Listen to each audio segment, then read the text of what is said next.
사무엘기 상권 3장. 소년 사무엘은 엘리 앞에서 주님을 섬기고 있었다. 그때에는 주님의 말씀이 드물게 내렸고 환시도 자주 있지 않았다. 어느 날 엘리는 잠자리에 누워 자고 있었다. 그는 이미 눈이 침침해지기 시작하여 잘 볼 수가 없었다. 하느님의 등불이 아직 꺼지기 전에 사무엘이 하느님의 궤가 있는 주님의 성전에서 자고 있었는데 주님께서 사무엘을 부르셨다. 그가 예 하고 대답하고는 엘리에게 달려가서 저를 부르셨지요. 저 여기 있습니다. 하고 말하였다. 그러나 엘리는 나는 너를 부른 적이 없다. 돌아가 자라 하였다. 그래서 사무엘은 돌아와 자리에 누웠다. 주님께서 다시 사무엘을 부르시자 그가 일어나 엘리에게 가서 저를 부르셨지요. 저 여기 있습니다. 하고 말하였다. 그러나 엘리는 내 아들아 나는 너를 부른 적이 없다.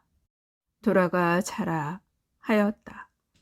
사무엘은 아직 주님을 알지 못하고 주님의 말씀이 사무엘에게 드러난 적이 없었던 것이다. 주님께서 세 번째로 다시 사무엘을 부르시자 그는 일어나 엘리에게 가서 저를 부르셨지요. 저 여기 있습니다. 하고 말하였다. 그제야 엘리는 주님께서 그 아이를 부르고 계시는 줄 알아차리고 사무엘에게 일렀다. 가서 자라. 누군가 다시 너를 부르거든 주님 말씀하십시오. 당신 종이 듣고 있습니다. 하고 대답하여라. 사무엘은 돌아와 잠자리에 누웠다. 주님께서 찾아와 서시어 아까처럼 사무엘아 사무엘아 하고 부르셨다.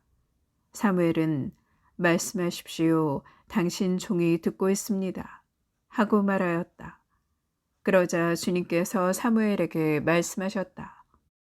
이제 내가 이스라엘에서 한 가지 일을 할 터인데 그것을 듣는 이마다 두 귀가 멍멍해질 것이다. 그날 내가 엘리 집안을 두고 말한 모든 일을 처음부터 끝까지 그를 거슬러 이루고야 말겠다. 나는 엘리에게 그의 죄악 때문에 그 집안을 영원히 심판하겠다고 일러주었다. 그 죄악이란 엘리가 자기의 아들들이 하느님을 모독하는 것을 알고 있으면서도 그들을 책망하지 않은 것이다. 그러므로 나는 엘리 집안에게 그 집안의 죄악은 재물이나 예물로는 영원히 속죄받지 못하리라고 맹세하였다. 사무엘은 아침까지 누워있다가 주님의 집 대문을 열었으나 엘리에게 환시에 관하여 알리기가 두려웠다. 그때 엘리가 내 아들 사무엘아 하고 부르자 사무엘이 저 여기 있습니다 하고 대답하였다. 엘리가 물었다. 그분께서 너에게 무슨 말씀을 하셨느냐? 그것을 나에게 숨겨서는 안 된다.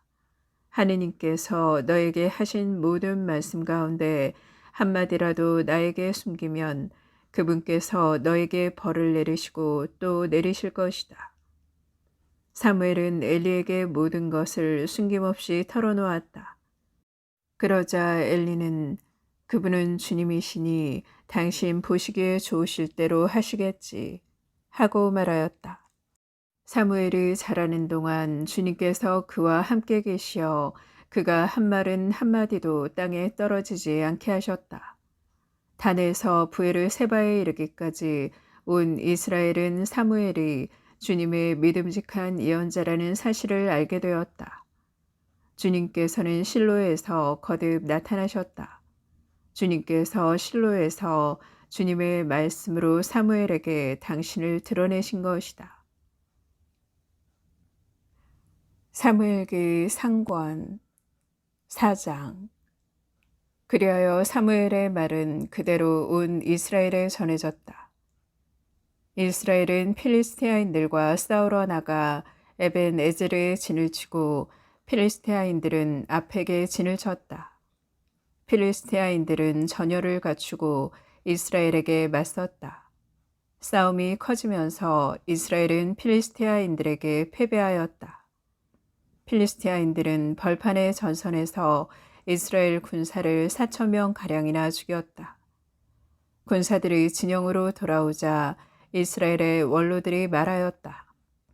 주님께서 어찌하여 오늘 필리스티아인들 앞에서 우리를 치셨을까? 실로에서 주님의 계약궤를 모셔옵시다. 주님께서 우리 가운데 오시어 원수들 손에서 우리를 구원하시도록 합시다. 그리하여 백성은 실로의 사람들을 보내어 거기에서 커룹들 위에 좌정하신 만군의 주님의 계약궤를 모셔왔다. 엘리의 두 아들 호프니와 피느하스도 하느님의 계약궤와 함께 왔다. 주님의 계약궤가 진영에 도착하자 온 이스라엘은 땅이 뒤흔들리도록 큰 함성을 올렸다. 필리스티아인들이 이 큰 함성을 듣고 히브리인들의 진영에서 저런 함성이 들리다니 무슨 까닭일까 하고 묻다가 주님의 궤가 진영에 도착하였다는 사실을 알게 되었다. 필리스티아인들은 두려움에 사로잡혀 말하였다. 그 진영에 신이 도착했다. 그리고 그들은 이렇게 외쳤다. 우리는 망했다. 이런 일은 일찍이 없었는데 우리는 망했다. 누가 저 강력한 신의 손에서 우리를 구원하겠는가? 저 신은 광야에서 갖가지 재앙으로 이집트인들을 친 신이 아니냐? 그러니 필리스티아인들아 사나이답게 힘을 내어라. 히브리인들이 너희를 섬긴 것처럼 너희가 그들을 섬기지 않으려거든 사나이답게 싸워라. 필리스티아인들이 이렇게 싸우자 이스라엘은 패배하여 저마다 자기 천막으로 도망쳤다. 이리하여 대사륙이 벌어졌는데 이스라엘군은 보병이 3만이나 쓰러졌으며 하느님의 궤도 빼앗기고 엘리의 두 아들 호프니와 피느하스도 죽었다. 그날 베냐민 사람 하나가 싸움터에서 빠져나와 실로로 달려왔다. 그의 옷은 찢어지고 머리에는 흙이 묻어 있었다. 그가 왔을 때 엘리는 하느님의 궤 때문에 마음이 떨려 길가 의자에 앉아서 멀리 내다보고 있었다. 그 사람이 성읍에 들어와 소식을 전하자 온 성읍 주민들이 울부짖었다. 엘리가 그 부르짖는 소리를 듣고 웬 소리가 이렇게 시끄러우냐 하고 묻자 그 사람이 엘리에게 급히 와서 소식을 전하였다. 엘리는 98살이나 되었고 눈이 굳어져 앞을 볼 수가 없었다. 그 사람이 엘리에게 제가 바로 싸움터에서 온 사람입니다. 오늘 제가 싸움터에서 도망쳐 나왔습니다. 하자 엘리는 네 아들아 그래 그곳 사정이 어떠냐 하고 물었다. 전령이 대답하였다.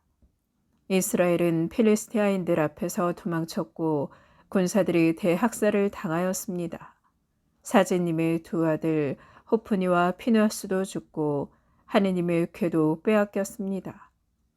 전령이 하느님의 궤를 언급하자 엘리가 대문 옆 의자에서 뒤로 넘어지더니 목이 부러져 죽었다. 그 사람은 늙은 데다 몸까지 무거웠던 것이다. 엘리는 40해 동안 이스라엘의 판관으로 일하였다. 엘리의 며느리 피나스의 아내는 임신 중이었는데 아이 낳을 때가 다 되었다. 그 여인은 하느님의 궤를 빼앗기고 시아버지와 남편마저 죽었다는 소식을 듣고는 몸을 웅크린 채 아이를 낳았다. 갑자기 진통이 닥쳤던 것이다.